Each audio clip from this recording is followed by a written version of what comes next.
Netflix today announced an acquisition of Warner Brothers. Now, it's not complete and official yet, but this is from the official Netflix account. They said, together, we'll define the next century of storytelling, creating an extraordinary entertainment offering for audiences everywhere. And they have their old press release and everything like that going into all the information on it. Netflix to acquire Warner Brothers following the separation of Discovery Global for a total enterprise value of $82.7 billion. Equity value of $72 billion. These are just disgusting numbers. Warner Brothers is part of the company is HBO and Max, HBO Max. So I'm curious if this does go through, what that means for HBO Max, if that's going to be integrated into Netflix or if it's going to stay separate. I would think it gets integrated into Netflix. I would think that would be just like, yep, they just swallowed up all those properties and everything that HBO Max has would just go on to Netflix and the app would just cease to be necessary, which I don't necessarily love because I have AT&T and I get HBO Max for free. So that would mean that goes away and I wouldn't be getting Netflix for free, most likely, which means that this would be a net negative for me financially to need to then buy Netflix to be able to access it. On top of that, people are already concerned that this is going to, with the $82.7 billion going into it, is going to have a ripple effect for the streaming economy of higher prices across the board for people. Critical drinker. Remember when there used to be all those competing internet search engines and then Google took over everything and now controls exactly what you're allowed to see and hear? I can't help but be reminded of that. Screen time. Netflix has won the bidding war for Warner Brothers to purchase the studio and streaming assets at $30 a share. Netflix will enter an exclusive window to negotiate a final deal. Now, that's the current concern or the current information, but that's not all the story because Pirate Nation says Paramount is now reportedly preparing a hostile bid for Warner Brothers. They believe their $30 per share all cash offer exceeds Netflix's proposal in terms of cash, stock, and the value of the cable business spinoff. So it's not an open and shut case with what's happening right now, to be very clear. Wario64 posted, Netflix confirms it will acquire Warner Brothers, including its film and television studios, HBO Max, HBO, for about $82.7 billion after the separation of Discovery Global, which is expected to complete in quarter 3 of 2026. Netflix expects to maintain Warner Brothers' current operations and built on its strengths, including theatrical film releases. Netflix says it will offer more choices and greater value for consumers, enhance studio capabilities, and create greater value for talent, which, again, all sounds great, but they're only telling you from their perspective what the positives are. Chibi reviews, everything will be owned by only a handful of companies in due time, which again is true. Remember when it was just like one or two cable companies out there with the only options of you had to, many times it was only one option for cable in your area and you had to pay for that company for exclusive access for that cable. And then streaming came in and completely changed the entire landscape where people could stream whatever they wanted, purchase whatever streamer they wanted. And now it's all being consolidated into what feels like just a handful. Netflix becoming a massive powerhouse. Matt Gaetz, Trump must stop this. The DOJ and Pam Bondi will surely see this as an antitrust violation and deeply harmful to the marketplace. The most massive content distributor lashing to a massive content producer catalog will create a homogenized, woke nightmare for the media landscape. To be fair, I don't know which one of these companies is more woke. Warner Brothers, if you go to their webpage, has a whole DEI breakdown of all the facts of who they hire and what they look for in their diverse workforce. They have an entire page dedicated to it and people working at the company as DEI specialists. And then you get Netflix, which everyone already knows about. It's an extremely woke company in itself, but my goodness. But things that are coming out of this that people have a lot of questions on. First one being Shadow of Mordor. Netflix now owns the Nemesis system. Gamers are asking them to unlock it for all developers. Netflix now owns the Nemesis system following the acquisition of Warner Brothers, one of the last decade's most important gameplay innovations. It introduced evolving rivalries, dynamic enemies, and emergent storytelling that transformed action RPGs. And I know it gets propped up a lot by people, deservedly so. And it's been locked behind Warner Brothers and their lack of ability to actually do anything with the Nemesis system for what feels like, I don't know, at least a decade at this point, probably longer. So people are now wanting Netflix, if they purchased it outright, to unlock it and let other companies utilize it. That's not going to happen, though.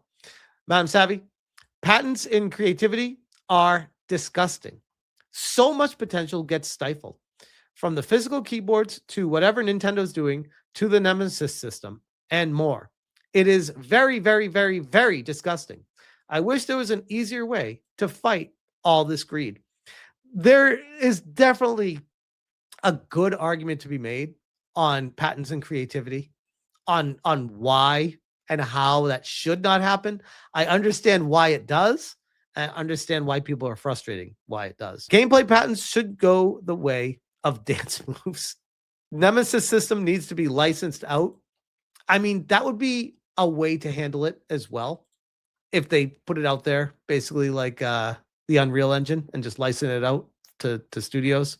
And this is from GameFile. A note on Netflix, which may see its game studio count go way up. When we left off midweek, I was reporting about how Netflix's gaming operation was about to be one studio smaller, with a sale/spinoff of Spryfox, down from 6 game studios in 2024 to 3. Today came the news that Netflix's game studio count could get much larger. This morning, Netflix announced an agreement with Warner Brothers Discovery for the streaming giant to purchase for $80 billion bid, largely touted as a chance to absorb Warner Brothers movie studios, HBO, and the HBO streaming platform. God, there's so much money involved with this.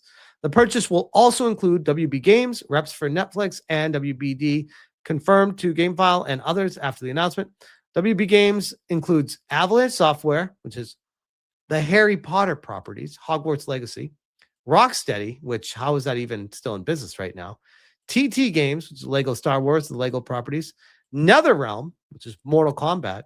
Those are all heavy-hitting studios that specialize in premium games.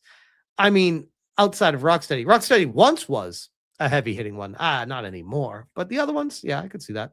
Avalanche's Hogwarts Legacy was the best-selling game in the U.S.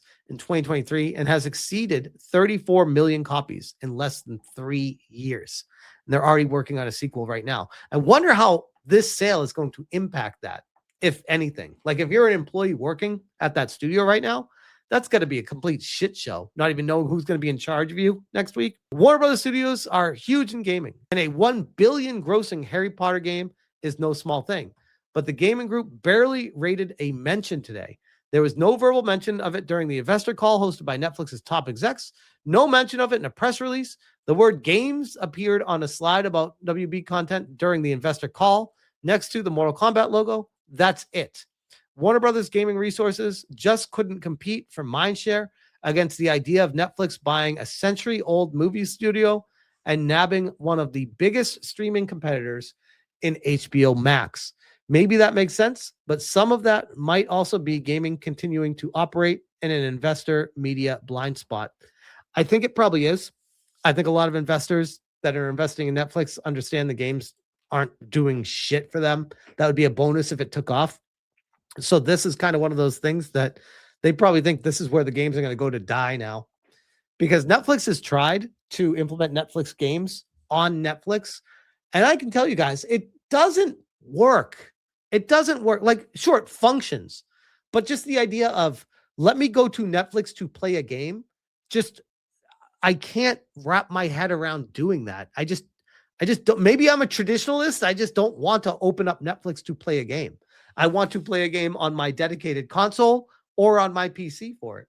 So I almost feel like Netflix needs to not integrate their games into their streaming app. They almost need to have their own like console or launcher or something specific for gaming. And even that's going to be a problem because you're already competing in a landscape of established properties. And then you're going to need to start putting the games on Steam. And then you're just like everybody else at that point. Netflix also simply had nothing to say about WB Game Studios. When I asked the rep for the company if there's anything to share today about the plans, WB Game Studios and Netflix, or how they might operate vis-a-vis with Netflix's gaming team, she said she had nothing for me. And it goes on from there, talking about what their expectations are and all that. I'm not going to read the whole thing, but it is a very curious situation, we'll say. And I have some serious concerns with the price of Netflix moving forward if this deal is to go through. And Netflix themselves are the ones that announced it, which tells me that they're pretty confident that it's in the bag. Sure, things could change. Trump could get involved. Paramount could come in and hostile takeover. A lot of things could happen. Assuming this goes through, my biggest concern next is the price. Pirate Nation, Netflix could raise prices again, according to rumors, due to the Warner Brothers acquisition. Then the seas be for ye. We got George Torch saying, Pedro Pascal, Brie Larson, and Deborah Wilson as Alfred. Batman. Or the Bugle Daily. Warner Brothers has accepted offers from Netflix. Bugs Bunny's going to look like this moving forward. It's the Netflix version. It makes sense. But we'll see. I think it's not a great thing. My take here is I don't like this. I don't like consolidation. I do not want this to happen. It's only going to make less options for the consumer, higher prices at the end of the day, and more control for the corporations on what you're even allowed to see. If there's no competition out there, then they will control the message. They will control what you're allowed to consume, and they will be the source for directing society at that point. That is sketchy as hell. This is a massive L for consumers. Massive L. Again, on the surface, I'm sure it sounds great. Like, oh, all my videos and movies in one spot. We've seen historically how that is not good at all. So just keep that in mind. Adam Reveal for the two. It should have been Blockbuster. I was watching a story on how Blockbuster reportedly laughed Reed Hastings out of the room when they offered to do a partnership with them. And then they proceeded to just eat Blockbuster's lunch and take everything from them. A fascinating story in business. And there was a little while there that you could have invested in Netflix and you could have become a multi-millionaire. Everyone was shitting on Netflix, saying it was going away, it was failing, it didn't make sense. They were losing business deals, they couldn't make the profits make sense. And then it just switched on a dime. I remember it went down to like $6 or something a share. And now it's over 1,000. So there's that. And that was like, what, 12 years ago? Something like that. It wasn't that long ago. Has Netflix ever reported a profit? Profit schmoffit.